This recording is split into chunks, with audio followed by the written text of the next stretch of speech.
सिर्फ को डिपेंडेंट घर वाले अपने मरीज को एक जफ्फा डाल के रखते हैं जिसको हम कहते हैं बियर हग। बियर हग कभी सुना है लफ्ज़ बियर हग? नहीं, बियर कहते हैं भालू को।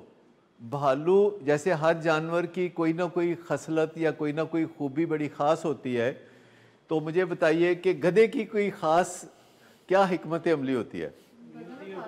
दुलत्ती मारता है, ठीक। तो इसी तरह और जानदार कुछ हैं जिनका अपना अपना कोई ना कोई तरीका वारदात होता है। तो जो बियर होता है वो हर चीज़ को वो हक करके क्रश करने की कोशिश करता है, ये उसका सबसे कामयाब हरबा होता है। और एक कहानी भी है छोटी सी कि जिसमें जंगल में सर्दियों के दिनों में जो लोग शिकार पे गए होते हैं वो बैठे होते हैं, एक गोल दायरा बनाया होता है, दरमियान में आग जलाई होती है, बॉन फायर की होती है और जंगल का माहौल सर्द बड़ा होता है। तो उस दौरान सब चाय वाय पी रहे होते हैं और एक बड़ी केतली में चाय बनी होती है और वो चाय हर कोई उठ के जाके अपने हस्बे ज़रूरत कप में डाल के तो वो पी रहा होता है। और जब चाय और हीट से थोड़ी गर्माइश होती है तो वो उठ के इधर उधर निकल जाते हैं मटर गश्त करने के लिए।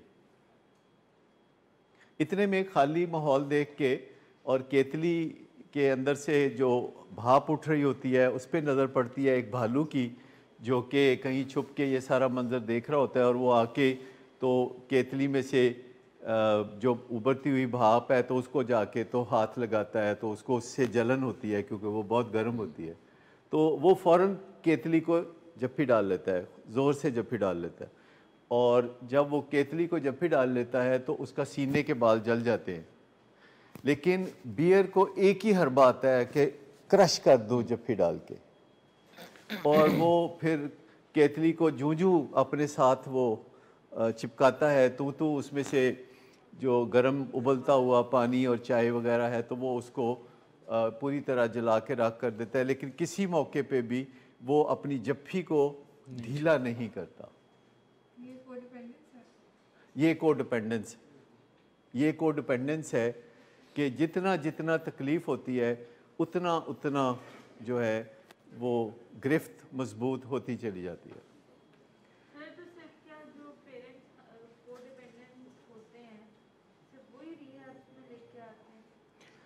Not always, most of the time, not always, लेकिन मोस्ट ऑफ द टाइम एक ऐसी मोहब्बत जिसमें से अब खुशबू नहीं आ रही होती उन्हें मजबूर करती है कि वो अपने बच्चे को लेकर रिहैब में जाएं, क्योंकि उन्हें ये नज़र आ रहा होता है कि हम एक दूसरे का काफ़ी नुकसान कर रहे हैं।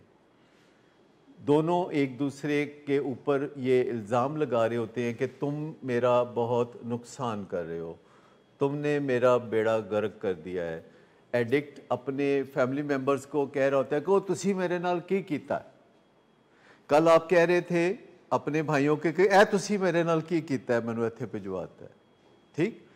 और भाई कहते हैं कि आप बहुत कुछ करते हैं, जैसे फैमिली है तो वो अपना रोना रोती है कि किस किस मौके पे आप क्या क्या करते हैं। तो जब ये रिलेशनशिप होता है दो बंदों में कि दोनों एक दूसरे को ब्लेम कर रहे होते हैं कि भी तुमने मेरा बड़ा नुकसान कर दिया है, और साथ कह रहा होता है कि तुम मुझे बहुत प्यारे हो, मैं तुम्हारे लिए जान भी दे सकता हूँ, तुमने मेरा बेड़ा गर्क कर दिया है पर मैं बहुत तुम पे मेहरबान हूँ, मैं तुम्हें सुधारना चाहता हूँ, मैं तुम्हारी ज़िंदगी बनाना चाहता हूँ।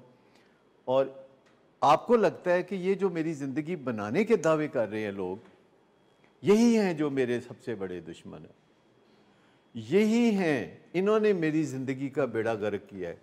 मुझे बताइए कि क्या आपने कितनी दफ़ा अपने घर वालों को कहा कि मेरी ज़िंदगी तुसी बेड़ा गर्क कीता है? बहुत दफ़ा, बहुत दफ़ा। लेकिन जब आपके घर वालों से पूछें तो वो क्या कहेंगे जी? वो क्या कहेंगे कि उन्होंने आपकी ज़िंदगी का, उन्होंने, वो मान जाते हैं कि उन्होंने आपकी ज़िंदगी का बेड़ा गर्क किया। बस किसके घर वाले मान गए, किस के घर वाले मान गए कि उन्होंने बेड़ा गर्क किया था अपने बच्चे का? किस डिनाइल में? हाँ, ये आपने उनके जहन में डाला था, ये जो सॉफ्टवेयर डाला था, ये आपने, एक मिनट जी, एक मिनट, ये आपने उनके जहन में डाला था कि तुमने मेरा बेड़ा गर्क किया है, और उन्होंने ये सुन सुन के एडवर्टाइजमेंट, ये बात बार बार सुन के उन्होंने कहा अपना पुत्र है, ठीक ही कहता होना है, एडा जो बार बार कहता है तो ठीक ही कहता होना है।